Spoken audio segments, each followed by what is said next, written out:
बिस्मिल्लाहिर्रहमानिर्रहीम, अस्सलाम वालेकुम। आप देख रहे हैं मुझे मेरे YouTube चैनल पर और मैं मुज़म्मिल अवान हूँ। सुप्रीम कोर्ट ऑफ पाकिस्तान में 3 अहम मुकदमात की समाअत का अहवाल इंतहाई दिलचस्प देखने को मिला जब 3 अहम मुकदमात की समाअत हो रही थी और उसमें एक मुकदमा जो 26वीं आईनी तरमीम से जुड़ा है।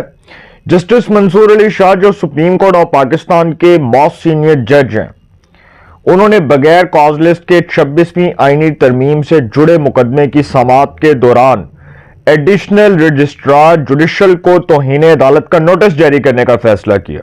इसके ऊपर बात करूंगा। दूसरा मामला इंतखाबात में धांधली से मुतल्लिक जो अहम मुकदमा आईनी बेंच के सामने था, जिसकी बड़ी अहम केस की बड़ी इंपॉर्टेंट हियरिंग थी, उसकी समाअत थी। इस दौरान इमरान खान के वकील हामिद खान साहब ने जो बराह रास्त जुडिशल जो है वो कॉन्डक्ट के ऊपर सवालात उठाए, जजिस के कॉन्डक्ट के ऊपर सवालात उठाए और जो उन्होंने मुकदमे के दौरान आईनी बेंच को टारगेट किया, इसके ऊपर बात करूंगा। तीसरा मुकदमा इमरान खान के अगवा से मुतल्लिक जो पंजाब यूनिवर्सिटी में उनका अगवा हुआ था, उससे मुतल्लिक अहम केस की समाअत हुई, लेकिन वो इतना रेलिवेंट नहीं है, उसको डिस्कस नहीं करूंगा।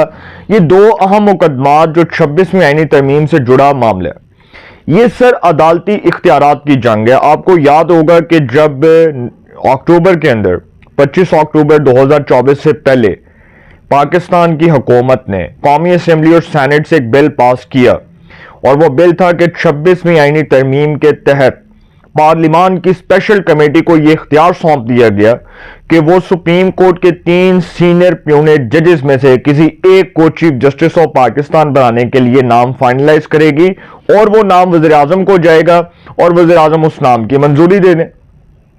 यही होना था ना कि वज़ीर आज़म जो है और सदर मुमलिकत जो है, वो जो 2 बहुत बड़े इस रियासत के स्टेक होल्डर्स हैं, उनकी मुशावरत से ये अमल जो है वो आगे बढ़ेगा।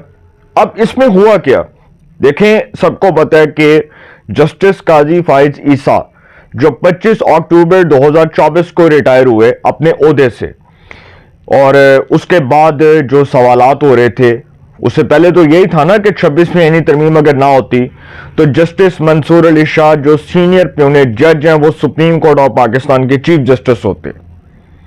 अब ये मामला जो जस्टिस मंसूर अली शाह का है, ये इस पूरे प्रोसेस से जुड़ा हुआ है। पहले उन्होंने जजिस कमेटी के अंदर बहुत से सवालात उठाए थे, फिर जो जुडिशल कमीशन का इजलास था उसमें भी उन्होंने कहा कि जी फुल कोर्ट बुलाओ, और फिर आपको पता है कि वो उनको पता है कि जो अदालती इख्तियारात की जंग है ये शिद्दत इख्तियार कर चुकी है। अगर इसमें कमी ना आई तो सर पाकिस्तान के अंदर अदालती जो है तारीख का एक बहुत बड़ा सानिया देखने को मिल सकता है, जो मुझे लग रहा है। क्योंकि अब तो जस्टिस काजी फाइज ईसा साहब के जाने के बाद बहुत से लोग ये सवालात कर रहे थे कि शायद ये मामलात किसी जो है ये ऊंट किसी करवट बैठ जाएगा, लेकिन ये ऊंट किसी करवट बैठता नजर नहीं आ रहा। उसकी वजह यह है कि जस्टिस मंसूर अली शाह साहब समझते हैं कि 26वीं आईनी तरमीम का मामला सुप्रीम कोर्ट के फुल कोर्ट के सामने रखा जाए, और हुकूमत ये चाहती है कि जो सुप्रीम कोर्ट का फुल कोर्ट है वो तब बनेगा जब सुप्रीम कोर्ट में जजेस की तादाद 34 हो जाएगी। अभी तो हुकूमत ने सुप्रीम कोर्ट ऑफ पाकिस्तान के जजेस की तादाद बढ़ाने का बिल भी कौमी असेंबली और सेनेट में पेश करना है, और जब वो तादाद 34 हो जाएगी तो हुकूमत का जो है वो काम पूरा हो जाएगा, हुकूमत अपना टारगेट अचीव कर लेगी। तो जस्टिस मंसूर अली शाह साहब ने 26वीं आईनी तरमीम से जुड़े मुकदमे की समाअत के दौरान, क्योंकि इसकी कॉज लिस्ट तो जारी नहीं हुई थी, तो कॉज लिस्ट के बगैर वो 26वीं आईनी तरमीम से जुड़े मुकदमे की समाअत कर रहे थे। तो उस दौरान उन्होंने कहा कि तो हमें तो इल्म ही नहीं है कि ये केस हमारे सामने है, या ये इस तरह के उन्होंने रिमार्क्स दिए, वो मैं आपको पढ़कर बताता हूं। लेकिन उन्होंने इस दौरान एडिशनल रजिस्ट्रार जुडिशल को तौहीन अदालत का कंटेम्प्ट ऑफ कोर्ट का नोटिस देने का फैसला किया। इसके ऊपर बात करूंगा। दूसरा मामला इंतखाबात में धांधली से मुतल्लिक जो केस है, उस दौरान इमरान खान के वकील हामिद खान आईनी बेंच के सामने जजिस के सवालात के जवाबात दे रहे थे कि अचानक उन्होंने जुडिशल जो है कॉन्डक्ट के ऊपर सवालात उठाए, जजिस के कॉन्डक्ट के ऊपर सवालात उठाए, और फिर उन्होंने कहा कि जो आईनी बेंच है, आईनी बेंच को नहीं नजर आता कि पूरे मुल्क में धांधली हुई है, पूरे मुल्क का जो इलेक्शन है वो चोरी हुआ, और पाकिस्तान में एक बहुत बड़ी पॉलिटिकल पार्टी के इंतखाबी मैंडेट के ऊपर डाका डाला गया। आखो सुभान अल्लाह कि उनके मैंडेट के ऊपर डाका डाला गया اور جو باقی پاکستان میں الیکشن ہے وہ سارا چوری شدہ ہے، اور جو KPK کے اندر الیکشن ہوا وہ فری اینڈ فیئر ہوا۔ ہم اس کو حقیقت کے طور پر سر تسلیم کر بھی لیں تو سر تحریک انصاف کی مورلی طور پر جو پوزیشن ہے وہ اتنی کمزور ہے کہ وہ اپنی پوزیشن پر کھڑے نہیں رہ سکتے، وہ اپنی پوزیشن پر قائم نہیں رہ سکتے۔ اچھا، اب اس کے اوپر بھی بات کرتے ہیں۔ جسٹس منصور علی شاہ صاحب نے جو بات کی اس دوران میں آپ کو ایک بڑی امپورٹنٹ جو ہے وہ چیز بتاؤں گا، اور جسٹس قاضی فائز عیسیٰ صاحب سے متعلق ہوگی۔ ججز کمیٹی کا جی ممبر ہوں، جسٹس منصور علی شاہ کہہ رہے ہیں ججز کمیٹی کا ممبر ہوں، لیکن مجھے ہی کمیٹی اجلاس کا علم نہیں۔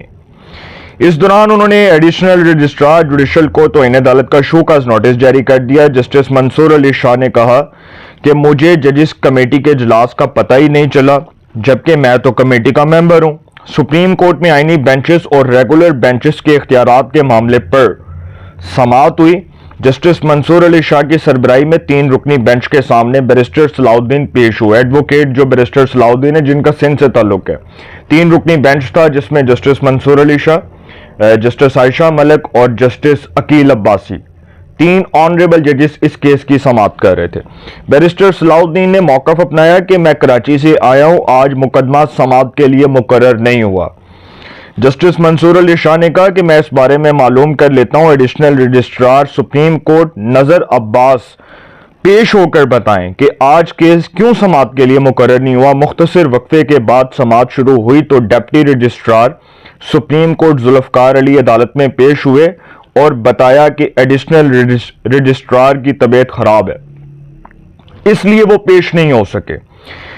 جسٹس منصور علی شاہ نے استفسار کیا کہ جو مقدمہ مقرر کرنے کا حکم دیا وہ کیوں نہیں لگا۔ ڈپٹی رجسٹرار نے بتایا کہ ججز کمیٹی نے فیصلہ کیا کہ ترمیم سے متعلقہ کیس 27 جنوری کو آئینی بینچ میں لگے گا۔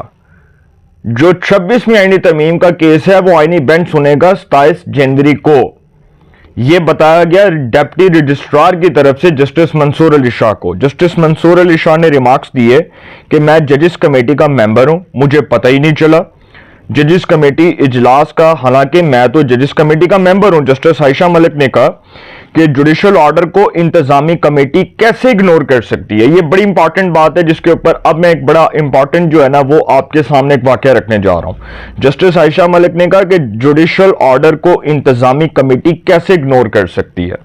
جسٹس عقیل عباسی نے کہا کہ کیا عدالتی حکم کمیٹی کے سامنے رکھا گیا تھا۔ میں آپ کو بتاتا ہوں کہ سپریم کورٹ آف پاکستان میں جب جسٹس قاضی فائز عیسیٰ ایک سینئر جج تھے، ابھی وہ چیف جسٹس نہیں بنے تھے، تو ان کے سامنے ایک طالب علم جو حافظ قرآن تھا اس کے 20 اضافی نمبرز کا کیس سپریم کورٹ میں سماعت کے لیے مقرر ہوا، اور وہ جو طالب علم تھا وہ حافظ قرآن تھا، اس کے 20 اضافی نمبرز کا کیس سپریم کورٹ میں سماعت کے لیے مقرر ہوا۔ جسٹس قاضی فائز عیسیٰ کے بینچ نے اس کیس کی سماعت کی۔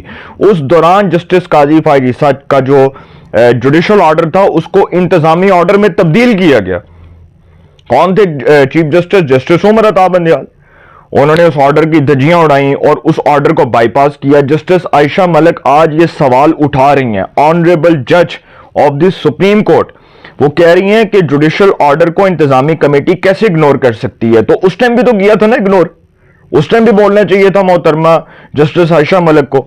جسٹس عقیل عباسی کہتے ہیں کہ کیا عدالتی حکم کمیٹی کے سامنے رکھا گیا تھا، جس پر ڈپٹی رجسٹرار نے کہا کہ عدالتی حکم کمیٹی میں پیش کیا تھا، ججز کمیٹی اجلاس کا فیصلہ فائل کے ساتھ لگا ہوا تھا۔ جسٹس عائشہ ملک نے کہا کہ ہمارے سامنے مقدمات سماعت کے لیے مقرر تھے، ہم نے ٹیکس کے مقدمات مقرر کر رکھے تھے جو تبدیل کر دیے گئے، پورے ہفتے کے سامنے فکس مقدمات تبدیل ہو گئے، اس کی تفصیل بھی بتائیں۔ جسٹس منصور علی شاہ نے ڈپٹی رجسٹرار سپریم کورٹ سے مکالمہ کیا کہ ہم ٹی روم میں بیٹھے ہوئے ہیں، ہمیں ججز کمیٹی اجلاس کے منٹس اور کیسز تبدیل کرنے کے بارے میں تفصیل بتائیں، ججز کمیٹی اجلاس کے میٹنگز منٹس بھی لے کر آئیں، ہمیں بتائیے گا کہ ہم دوبارہ عدالت میں آ جائیں گے۔ وقفے کے بعد ڈپٹی رجسٹرار نے بتایا کہ ججز کمیٹی کا کوئی تحریری حکم موصول نہیں ہوا، جس پر جسٹس منصور نے کہا کہ کمیٹی کا حکم نہیں ملا تو کیس کیوں مقرر نہیں کیا گیا۔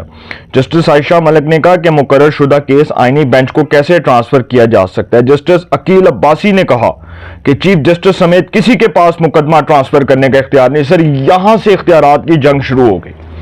जब सिंध हाई कोर्ट में था, justice Aqeel Abbasi chief justice भी रहे हैं सिंध हाई कोर्ट के, वो कहते हैं जब सिंध हाई कोर्ट में था तो वहां भी हमारे सामने ऐसी कोशिश की गई थी। सिंध हाई कोर्ट के चीफ जस्टिस को मजबूर होकर मुकदमा हमारे सामने मुकर्रर करना पड़ा।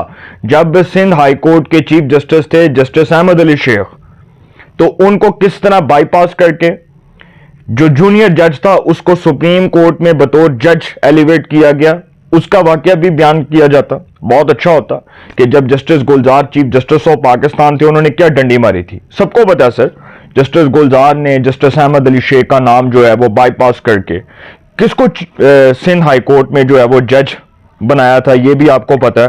तो फिर खैर बहुत सी बातें हुई इस दौरान। फिर जस्टिस आयशा मलिक ने कहा कि अब रिसर्च अफसर अदालती अहकामात का जायजा लेगा कि दुरुस्त है या नहीं। हमारे अदालती कैरियर, मेरे अदालती कैरियर में कभी ऐसा नहीं हुआ कि कोई मुकदमा ऐसे गायब किया गया हो। फिर जस्टिस अकील अब्बासी ने कहा कि अदालती हुक्म के चीफ जस्टिस समेत तमाम लोग पाबंद होते हैं।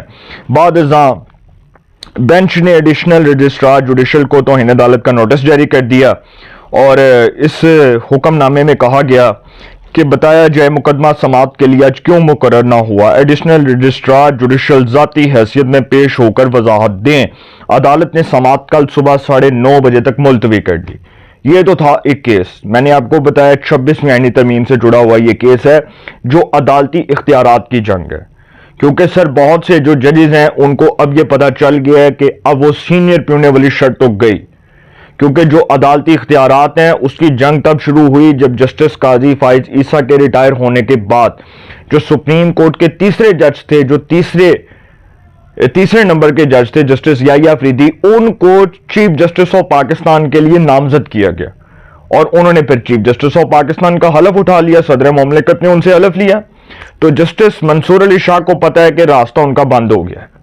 तो सर अब जो अदालती इख्तियारात की जंग है उसका क्या कटी कटा निकलता है ये तो वक्त बताएगा। दूसरा मामला जो आईनी बेंच के सामने धांधली से मुतल्लिक केस की समाअत हुई है, उस दौरान इंतखाबात में धांधली केस की समाअत के दौरान जस्टिस जमाल मंदोखेल ने रिमार्क्स दिए कि बलूचिस्तान से KPK तक सारा इलेक्शन ही गलत था। उन्होंने सवाल किया फॉर्म 47 और 45 में अगर फर्क है तो कोई एक तो सही होगा। एडवोकेट हामिद खान ने अदालत से सवाल किया कि आर्टिकल 184(3) में दायरा इख्तियार दिया गया या नहीं। जस्टिस जमाल मंदोखेल ने कहा कि अगर आप समझते हैं कि इलेक्शन जानिबदार है तो मुतलका फॉर्म पर जाना चाहिए था। जस्टिस अमीनुद्दीन ने कहा कि एतराजात आपकी प्रायर को देखकर ही रिमूव करेंगे। जस्टिस अमीनुद्दीन ने कहा। हामिद खान ने बताया कि जो 8 फरवरी 2024 को इलेक्शंस में हुआ वो आज तक भुगत रहे हैं। तो सर फिर सवाल ये बनता है कि क्या KPK के अंदर इलेक्शन फ्री एंड फेयर हुआ? ये बता दें कि क्या KPK के अंदर इलेक्शन फ्री एंड फेयर था और पूरे पंजाब के अंदर, सिंध के अंदर, बलोचिस्तान के अंदर, वफाक के अंदर धांधली हुई। तो जहां से ये जीते वहां से इलेक्शन फ्री एंड फेयर और जहां से दूसरे जीते, मुखालिफ जीते, वहां से धांधली हो जाती है। तो सर इस केस की समाअत के दौरान जो जजेस ने रिमार्क्स दिए हैं वो ये बता रहे हैं कि आईनी बेंच माइट बी पॉसिबल इस केस को या तो रिजेक्ट कर देगी या तो इसको मुस्तरद कर दिया जाए पिटिशन को, या इसके ऊपर फैसला यह दिया जाएगा कि आप मुतलका फॉरम जाएं। और मुतलका फॉरम है election commission of Pakistan. Election commission of Pakistan के सामने जो इनके तहफुजात, एतराजात हैं उस पर समाअत हो सकती है। पहली बात तो यह है कि जिस चीफ इलेक्शन कमिश्नर को इमरान खान ने खुद अपॉइंट किया था, हमारे दोस्त जो हैं वो आदिल अब्बासी साहब जो एंकर पर्सन भी रहे हैं ARY न्यूज़ के भी, उसके बाद हम न्यूज़ पे भी वो रहे, तो उनको इमरान खान ने इंटरव्यू देते हुए इमरान खान ने कहा था ना उनके सामने कि इलेक्शन कमिश्नर का जो चीफ है सिकंदर सुल्तान राजा, उससे ज्यादा पाकिस्तान की तारीख में अपराइट चीफ इलेक्शन कमिश्नर कोई नहीं आ सकता, क्योंकि मैंने उसको लगाया तो वो बंदा बहुत जबरदस्त है। तो जिस चीफ इलेक्शन कमिश्नर को इमरान खान ने खुद अपॉइंट किया था उसी चीफ इलेक्शन कमिश्नर को बुरा भला कहना शुरू कर दिया, उसी के खिलाफ कैंपेन चलाई, उसी को गालियां दी, उसी के खिलाफ ट्रॉल्स हुए, उसी के खिलाफ ट्रॉलिंग्स करते रहे। तो सर ये तो सुप्रीम कोर्ट में अहम केसेस की समाअत के दौरान बड़े दिलचस्प रिमार्क्स जो हैं वो आईनी बेंच के जजेस ने दिए और ये मैंने आपके सामने समाअत का हवाल रखा। अपनी राय का कमेंट्स में जरूर इज़हार कीजिएगा। इंशाल्लाह एक नए सेगमेंट के साथ पे मुलाकात होगी। अपना बहुत ख्याल रखिएगा। आला निगहबान।